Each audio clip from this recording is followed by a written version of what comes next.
music roll mas don si lawa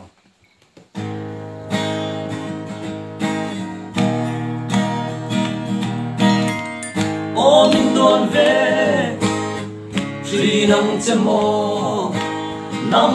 ne na suy lung kan rua lai ni mangai na bia thu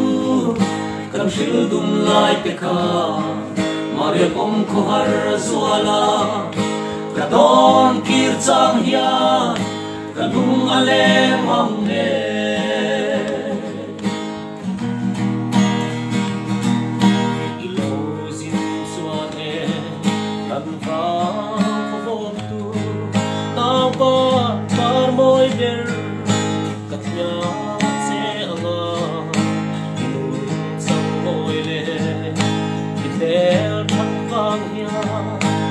Chian lui te pon an em tu to lem che sin tiam den villa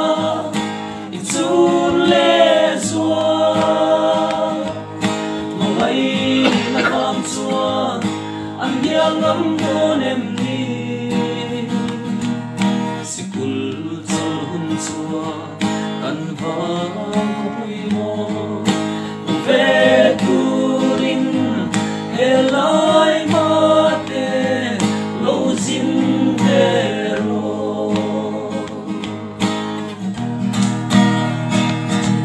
sol ai di en chim lo mer tra nang nen kum tuangin len kum zelang o sap mel moi khil kanwa me pian din na nang ne lem du nang o nang ngai lai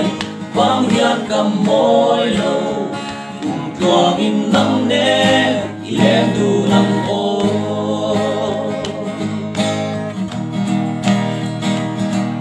in lo na song song ne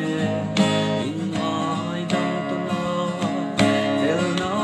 in ro ton zokin mangai na chau hi kan kara ding reng se leidam chung ni chiar dun zel du ring mangai na chau hi i phong zelam ho mangai na kasri tiam lo ve hello chua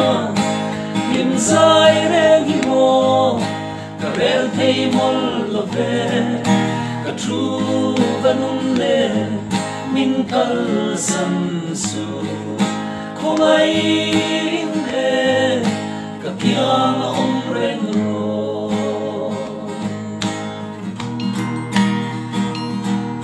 mangai CFL vero nang vangin runin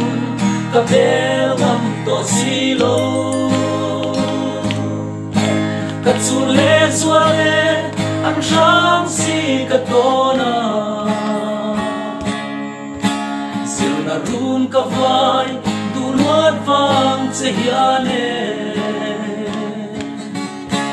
wara har chi